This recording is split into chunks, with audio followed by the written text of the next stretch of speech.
And we stock the Selby bed lift mechanism. This allows you to create a bed with storage. Very easy project actually, and as part of this I wanted to put a bed together, make sure I understood the hardware and how simple it was. First thing you do is create a box. This one I use some knockdown hardware, but you can use Craig pocket hole systems or just screw and glue it together. Very simple. You make a platform to hold the mattress, indoor box springs, and then you attach the hardware. Couple critical issues. You need to understand the weight of the platform and the mattress. These are not rated for like king and queen size mattresses, but by weight.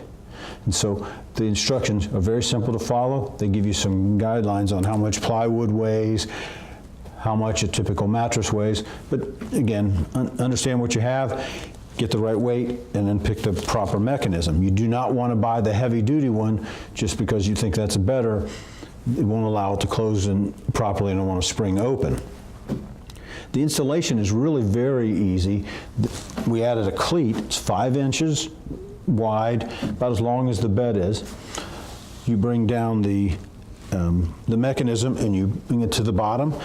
You bring the lift down so that it's parallel. You mark the 4 screws. There are nuts and bolts here to hold that in. Once that's secure, you put the cleat on the side, raise this up, put the platform on, mark the 4 holes on each side, secure that, add the gas piston hinge, and you're ready to go.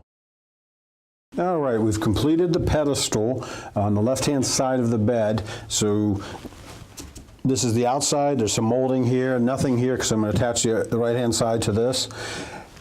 This is the foot of the bed. We're now attaching the hardware. Instructions have been reviewed. They're very clear, should go on pretty easily. They ask us to cut a 5-inch board, about, it's a cleat about the length of the bed, so that's about 60 inches. You lay the hardware down. This angled piece needs to be flush with the top. I've done that, using the square to make sure I'm in a good place. No closer than 1/8 of an inch to the end of the bed, so I've got a little spacer here so I don't lose that. And then the critical issue is making sure this bar is parallel to the top. Again, I have a little spacer just to make sure that I've got the same reveal the whole way.